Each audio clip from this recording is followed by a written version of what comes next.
Center. Still no movement on the Trey Hendrickson front in Cincinnati. The Bengals star pass rusher who led the NFL in sacks last season requested a trade this offseason after failing to come to terms on a long-term deal. Hendrickson is headed into the final year of his contract. He has said he has no plans to play under the terms of his current deal. Let's bring in NFL insider Dan Graziano. Dan, mandatory minicamps began today for the Patriots, but several more teams kick off tomorrow. Now, it is holdout season, right? So what's the latest you're hearing about those who may do so, beginning with Trey Hendrickson? Yeah, Trey Hendrickson of the Bengals has made it obviously very clear that he does not want to play on his current contract. He's got 1 year left, about $16 million. The edge rusher market has gone well beyond that. He led the league in sacks. He wants a new deal. He and the Bengals have been talking. Bengals have let him know that if he doesn't show up for mandatory minicamp, he will be fined. You skip all 3 days of mandatory minicamp, it's more than $100,000 in fines. We have seen players in past years willing to do this to continue to make their point about the contract. We'll see if Trey Hendrickson joins that list. In Buffalo, the running back, James Cook, he wants a new contract. Everybody in Buffalo has gotten an extension this offseason. James Cook, the odd man out in that regard. He seems to be asking for more than the Bills are willing to pay. Has not been around for voluntary work and mandatory work coming up. We'll see if he's willing to take on that $100,000+ in fines for missing mandatory minicamp. And another one to watch, Terry McLaurin of the Washington Commanders. He got about $19 million coming this year, last year of his deal. Obviously, the wide receiver market has sailed well past $19 million for the top guys. McLaurin considers himself among those top guys, has been frustrated with the pace of negotiations this offseason. So he's obviously another one to watch when the Commanders kick off their mandatory minicamp. Would he be a guy who would show up, or would he be willing to sit out, take those fines, and continue to make his point about wanting a new contract? Well, he's a guy who's done it before, right? Held out a mandatory minicamp in 2022 before signing a 3-year extension. Then he's coming off a great season, 13 touchdowns this past year. Meantime, Dan, the Packers released 2-time Pro Bowl corner Jaire Alexander today. Missed a ton of time the past 2 seasons. How might that move impact the future of Dolphins corner Jalen Ramsey? Well, Jaire Alexander, a younger and cheaper player, most likely. If you acquire Jalen Ramsey in a trade, he comes with about a $20 million price tag. Now, do the Dolphins pick some of that up to try and facilitate a trade? Possibly, but that's part of the negotiation, where Jaire Alexander is now free to sign with anybody he wants to sign with. Not likely to be a massive deal. You might be able to get Jaire Alexander, probably can, in fact, for less than $20 million at this point. So, yes, he comes with health concerns. He's missed 10 games each of the last 2 years. That's why he's no longer a Packer. But still under 30 years old, still an excellent player when he does play. He could be somebody who's appealing to teams that have kind of checked in on Jalen Ramsey, but are still not excited about the price tag. Alexander's 28, Jalen Ramsey 31 in October. Always great to talk football with Dan Graziano on the NFL, where most teams are starting mandatory minicamp the next few days. The Patriots are the only team kicking off today, and with new head coach Mike Vrabel and quarterback Drake May entering his second season, hopes are high in New England, a projected win total of 8.5. Both men spoke today. I think it's a unique position being 22, right? It's kind of unique in that sense. And so I think that there is a lot of room to grow. I think there's a lot of natural leadership qualities. I think I have to encourage him and continue to encourage him and to put him in those positions to do that. You know, me growing up with 3 older brothers and around older people my whole life, I've kind of been comfortable, and kind of once I got acclimated, which I feel like I definitely am now, to kind of step into that zone. And hey, I think especially for offensively, if somebody's not doing their job, and it starts with me, I got to do mine first. But if somebody's not doing their job and repeated mistakes, I think there got to be a consequence. And I think at some point it hurts the football team, and I think it hurts everybody in that building.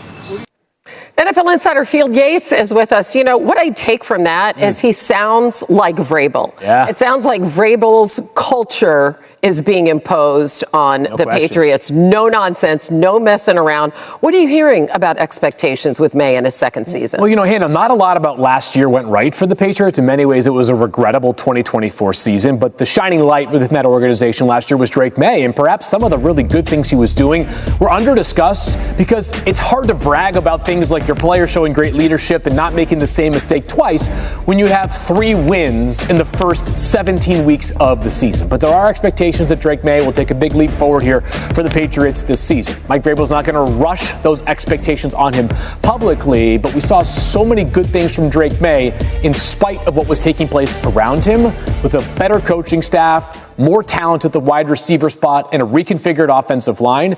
There are reasons to believe the Patriots this year could take a step forward, and at least when we get late into the season, beyond that graphic where it says teams in the hunt for the playoff picture, I think New England has a chance to be at least on that part of the graphic. Yeah, listen, Will Campbell, they draft him. Yep. They have Travion Hendrickson, receivers, Kyle Williams. Yes. They spent money. Stephon Diggs. So we shall see. And they have some very, very winnable games on that schedule. They do, yes. Meanwhile, the Packers, they're set to release 2-time Pro Bowl cornerback Jaire Alexander. What's the market for him? They're going to be teams, and we'll see how long he decides to wait. Let's be practical. The team's not going to sign him if their mandatory minicamp starts tomorrow. So after these mandatory minicamps are over, Hannah, nothing until training camp. So he might wait a little while, but that's not really an indicator of where the market is. The question is, what kind of player are teams getting right now? 34 of the last 68 games, he's been unavailable. This past season, the Packers kept thinking they were getting him back, and then they weren't.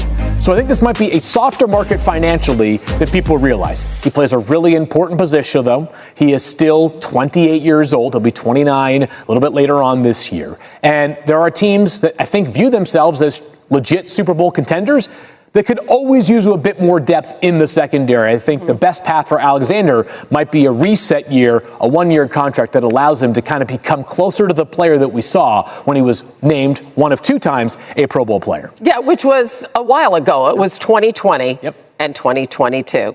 Field Yates, as always, great to talk football with you, my friend. Great to be here, Hannah. Thanks.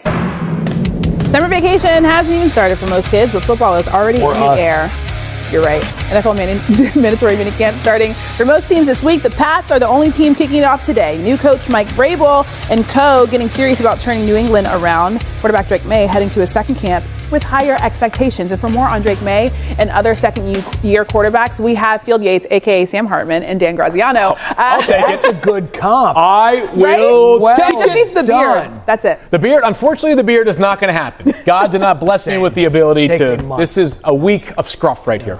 Okay, so guys, both Drake May and Caleb Williams are going into year 2 with new additions and high expectations, obviously. Field, make the case for why May has a better chance to lead his team to the playoffs. All right, Drake May showed a lot last season in spite of what was around him. It was a coaching staff that was overmatched. It was a roster that was depleted. They've improved in both of those categories. Josh McDaniels in his 3rd tenure with the Patriots, Mike Vrabel, who's kind of an instant credibility for this Patriots, and then also all the additions they made to the draft and free agency.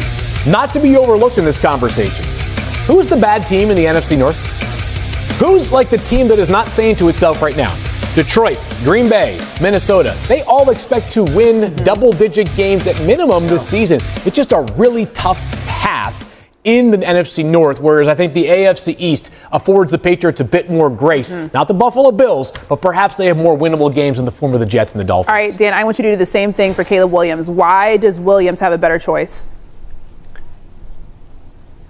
I think better overall talent around him. You talk about a depleted roster with the Patriots last year. The Bears roster, had some things going for it. Obviously, did not perform at a high level, but they make changes on the coaching staff as well, bringing in Ben Johnson, Dennis Allen to run the defense. Don't underestimate that move. But drafting tight end Colston Loveland in the 1st round to go with an already talented group of pass catchers, the work they did on the offensive line in free agency, I think Caleb Williams has more around him that is set up to succeed sooner than Drake May does. I concede the point absolutely about the division. It is going to be very difficult for the Bears to climb up over Green Bay, Minnesota, Detroit at the top of that division. But I do think if you look at the 2 rosters, Caleb Williams has more around him built to succeed right now than I think what we see in New England. Yeah, he walked into a good situation there in Chicago. Unfortunately, last year didn't walk into a good coaching situation. Some other two-year quarterbacks, a little bit differently with Minnesota and Atlanta, some question marks. We just don't know enough about J.J. McCarthy yet. We know Michael Penix Jr., he won the starting job midway through the season last year. So let's start with McCarthy in Minnesota field. What are the pressure points for McCarthy now entering what's essentially his rookie year? Well, first of all, he's taken over a team that won 14 games last year. So there's an expectation they should be in that at least that zip code, right? 10 plus wins is a reasonable expectation in Minnesota's mind. To me, the biggest question mark is he was an inexperienced player coming into the NFL. He didn't throw a single pass last year because of that knee injury. But you know from his Michigan days, not only was he just a 2-year starter at Michigan, the last season, and this is much more about the pieces in place at Michigan than it is J.J. McCarthy, they hardly needed him to make a bunch of big throws, right? Blake Corum was just running for $125 a game en route to an undefeated national championship season. So just gaining some experience. Now, he's going to learn on the fly, but when a team goes 14-3 the year prior, and the biggest change is the quarterback, they expect the quarterback to continue to carry it. Sam Darnold now in Seattle, so it's his team. He's got a big arm. We'll see what he can do. And Graziano, it's interesting because people, when they drafted Penix, the Falcons, they just signed Kirk Cousins, boatload of money. We're sitting there going, well, what are they doing? Well, now he's the starter. What kind of pressure is on him, especially with, as we sit here today, Kirk Cousins still lingering on the team?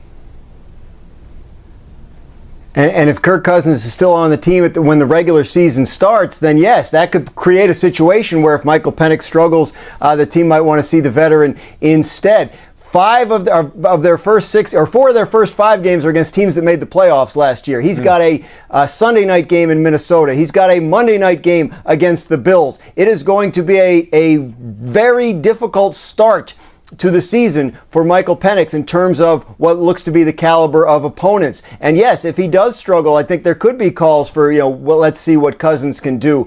So the Falcons, might be motivated for that reason to move on from Cousins, but so far this offseason, they have consistently said they're comfortable with Cousins as Penix's backup, and their actions so far have completely supported those assertions. So it looks like Penix will open the season as the starter, assuming everybody's healthy, and Cousins will have to be the mentor and support him in a backup role. You raised a finger. Yeah, I got a question. I can't recall who it is, which website or publication that lists the best jobs in America. Yeah. I got a nomination. Kirk Cousins, $37.5 million to watch Michael Penix. That's actually amazing. Pretty good. I would trade places for 1 week. That's all I'm asking for, Kirk. One game check. Listen, I don't ask for much in life. 1 game check, and the deal is done. You could do it. You could just be a stand-in for Sam Hartman instead. You know what? I'm starting to dig this. I love being on the 5 p.m. Sports. We're very flattered.